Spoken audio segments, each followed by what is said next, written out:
Hello student. पिछली class में हम लोगों ने आइडियल ऑपरेशनल एम्पलीफायर का ब्लॉक डायग्राम देखा था और हर एक ब्लॉक डायग्राम का इंडिविजुअल हम लोगों ने एक्सप्लेनेशन देखा था।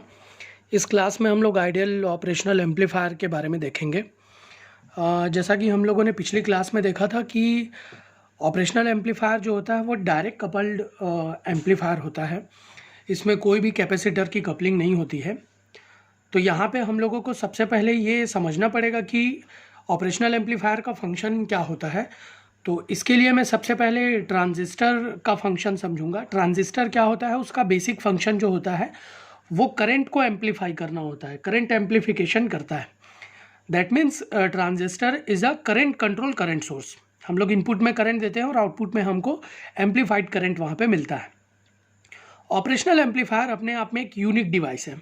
इलेक्ट्रॉनिक डिवाइसेस में हम लोग वोल्टेज एम्पलीफिकेशन पर्पस के लिए ऑपरेशनल एम्पलीफायर का यूज़ करते हैं और इनपुट में भी वोल्टेज देते हैं। तो इसको मैं वोल्टेज कंट्रोल वोल्टेज सोर्स बोलता हूँ, VCVS, voltage control voltage source बोलता हूँ। ठीक है, ये एक high gain direct coupled amplifier होता है ना, जो कि डीसी वोल्टेज को एम्पलीफाई करता है। यहाँ पे आप लोग देख सकते हैं, एक बहुत ही सिंपल डायग्राम मैं शो किया हुआ हूँ। यहाँ पे नेगेटिव टर्मिनल को V2 से डिनोट किया हूँ। इस नेगेटिव को मैं इन्वर्टिंग टर्मिनल बोलता हूँ। पॉजिटिव टर्मिनल को मैं नॉन इन्वर्टिंग टर्मिनल बोलता हूँ, जिसको मैंने V1 से शो किया है। Both the terminals are independent from each other.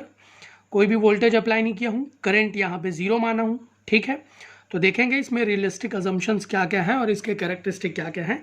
चूँकि इसका इनपुट करंट 0 है, यहाँ पे आउटपुट मैं इसके अक्रॉस लेता हूँ, किसी भी लोड रेजिस्टेंस के अक्रॉस।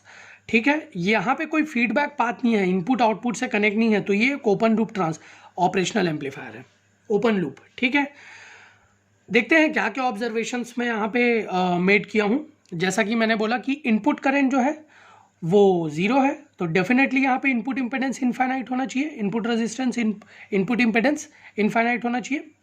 इसका मतलब ये है कि मैं आउटपुट पे किसी भी सोर्स को ड्राइव कर सकता हूँ विदाउट एनी लोडिंग इफेक्ट। ठीक है, सेकेंड है यहाँ पे आउटपुट वोल्टेज इनफाइनाइट है यहाँ पे। ठीक है, ये आइडियल ऑप एम्प के केस में मैं कंसिडर कर रहा हूँ। प्रैक्टिकली ये पॉसिबल नहीं है, बट आइडियली किसी भी आदर्श ऑपरेशनल एम्पलीफायर में क्या होना चाहिए, तो आइडियली आउटपुट वोल्टेज 0 होना चाहिए।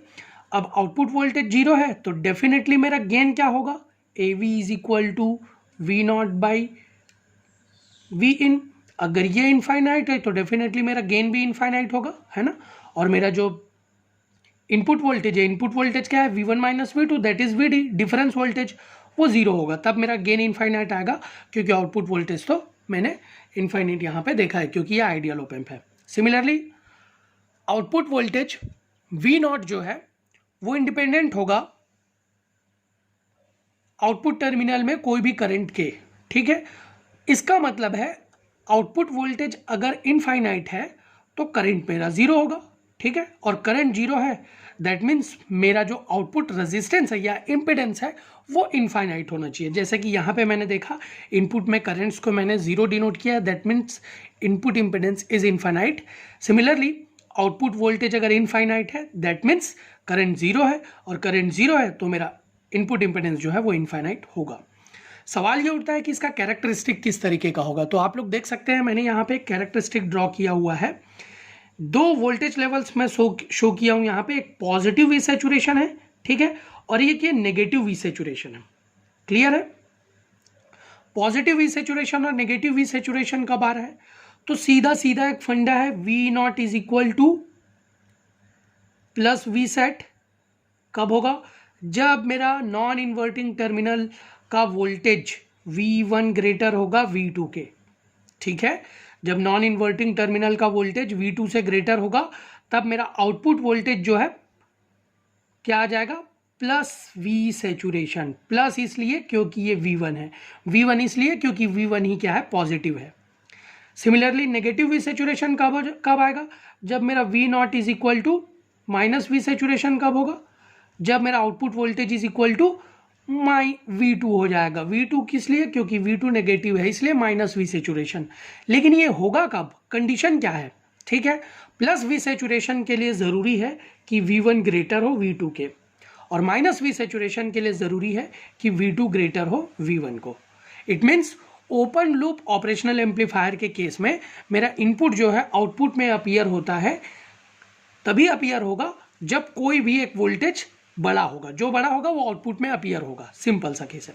तो यहाँ पे मैं कैरेक्टरिस्टिक शो किया हूँ। यहाँ पे आप देख सकते हैं एक लीनियर लाइन मुझे मिला है, एक स्ट्रेट लाइन है, इसी को मैं बोलता हूँ लीनियर कैरेक्टरिस्टिक। इसीलिए इस सब्जेक्ट को हम लोग बोलते हैं लीनियर इंटीग्रेटेड सर्किट। ठीक है, इसी लीनियरिटी के कॉन्टेक्स्ट में मैं इसका जो पूरा कैरेक्टरिस्टिक है उसको डिराइव करता हूँ। तो आइडियल ऑप एम्प के लिए क्या क्या कैरेक्टरिस्टिक होना चाहिए, किसी भी आइडियल ऑप एम्प में क्या क्या कैरेक्टरिस्टिक होना चाहिए वो देख लेते हैं। यहाँ पे मैं कुछ सिंबल शो किया हूँ, दैट इज AOL, ये ओपन लूप वोल्टेज गेन है। ये आइडियली उसका इनफाइनाइट होना चाहिए, इनपुट इम्पेडेंस इनफाइनाइट होना चाहिए, आउटपुट इम्पेडेंस 0 होना चाहिए। ठीक है, आउटपुट ऑफसेट, सवाल ये उठता है कि आउटपुट ऑफसेट वोल्टेज क्या है, VOO। आउटपुट ऑफसेट वोल्टेज का मतलब ये होता है कि आउटपुट वोल्टेज मेरा 0 होना चाहिए अगर मैं इनपुट में कोई भी वोल्टेज अप्लाई नहीं कर रहा हूं। लेकिन यहाँ पे ऐसा नहीं होता है ऑपरेशनल एम्पलीफायर के केस में।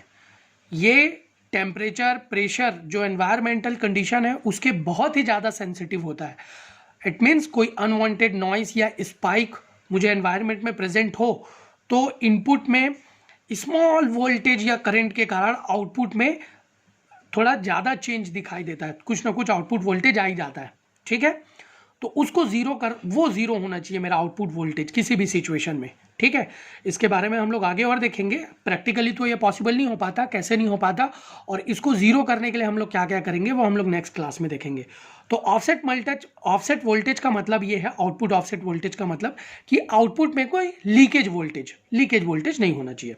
ठीक है, बैंडविथ का सिंपल मतलब ये है कि the range of frequency over which the amplifier performance is satisfactory. मतलब एक ऐसा बैंडविथ जिसपे काम करने पे मेरा जो ऑपरेशनल एम्पलीफायर का जो वर्किंग कंडीशन है वो सेटिस्फैक्टरी हो। सेटिस्फैक्टरी कहने का मतलब ये है कि जो मेरा कैरेक्टरिस्टिक है वो क्या हो, लीनियर हो। इसी को मैं क्या बोलूँगा, बैंडविथ बोलूँगा। रो मेरा जो है वो कॉमन मोड रिजेक्शन रेशियो है। ये कॉमन मोड रिजेक्शन रेशियो आप सभी लोग जानते हैं। Common mode rejection ratio is a ratio of differential voltage gain AD by AC, common voltage gain. ठीक है, इसका रेशियो होता है, ये मेरा इनफाइनाइट होना चाहिए। दैट मीन्स AD मेरा इनफाइनाइट होगा, डिफरेंशियल वोल्टेज गेन इनफाइनाइट होगा, और कॉमन मोड वोल्टेज गेन मेरा कॉमन मोड गेन जो है वो क्या होगा, 0 होगा। ठीक है, लास्ट है मेरा S का मतलब है स्लीव रेट। स्लीव रेट का मतलब ये होता है, सिंपल शब्दों में हम लोग समझ सकते हैं कि the amount of change in output voltage with respect to input. मतलब इनपुट में स्लाइटली चेंज करने पर आउटपुट में कितना एब्रप्टली चेंज हो रहा है, that is called the slew rate. और स्लीव रेट मेरा इनफाइनाइट होना चाहिए। अगर ये इनफाइनाइट है मतलब मेरा ऑपरेशनल एम्पलीफायर बहुत ही ज़्यादा सेंसिटिव है। प्रैक्टिकली ये इनफाइनाइट नहीं होता है, but ideally we can consider it should be infinite. ठीक है, तो आइए देखते हैं कि प्रैक्टिकल ऑपरेशनल एम्पलीफायर का इक्विवेलेंट सर्किट कैसा होगा। यहाँ पे एक ट्राइंगल शेप आप देख सकते हैं, ये मेरा ऑपरेशनल एम्पलीफायर का है। Inverting and non inverting terminal को नेगेटिव और पॉजिटिव टर्मिनल से रिस्पेक्टिवली मैंने शो किया है। दो सप्लाई वोल्टेजेस मैंने दिए हैं, that is plus VCC and minus VE। यहाँ पे आप देख सकते हैं कि आउटपुट वोल्टेज V0 जो है आउटपुट वोल्टेज गेन और डिफरेंशियल वोल्टेज के इक्वल होता है। एक्चुअल में V0 is equal to AOL upon VD को मतलब ये है कि गेन तो मेरा हो गया V0 अपॉन VI, और ये VI ही क्या है, डिफरेंस वोल्टेज है V1 माइनस V2। ये और ये कैंसिल होगा, तो ये ओपन लूप वोल्टेज या ओपन वोल्टेज आउटपुट वोल्टेज आप लोग इसको बोल सकते हैं। तो ये एक्चुअली दोनों इक्वल है, और यही वोल्टेज मेरा कहाँ अपीयर होगा, यहाँ पे अपीयर होगा इस आउटपुट इंपेडेंस के अक्रॉस। ठीक है, तो उसी को मैंने यहाँ पे लिखा हुआ है।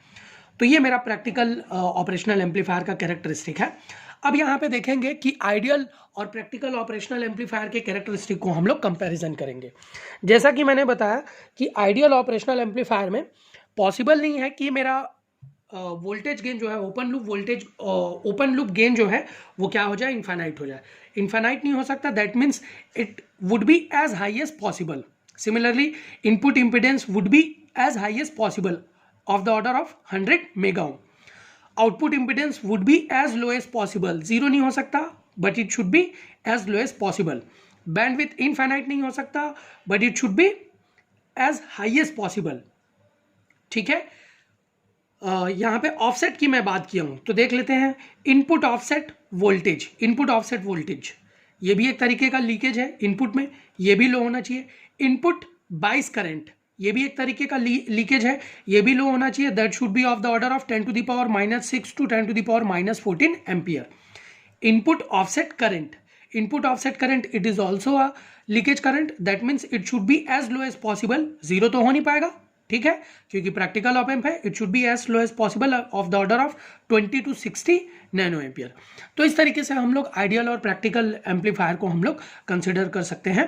जो मेरा CMRR है वो मेरा एज हाई एज पॉसिबल होना चाहिए, और स्लीव रेट जो है वो भी एज हाई एज पॉसिबल होना चाहिए in case of practical operational amplifier. तो इस तरीके से आइडियल और प्रैक्टिकल ऑपरेशनल एम्पलीफायर की कैरेक्टरिस्टिक को हम लोग जो भी कंपैरिजन है वो हम लोग कर सकते हैं।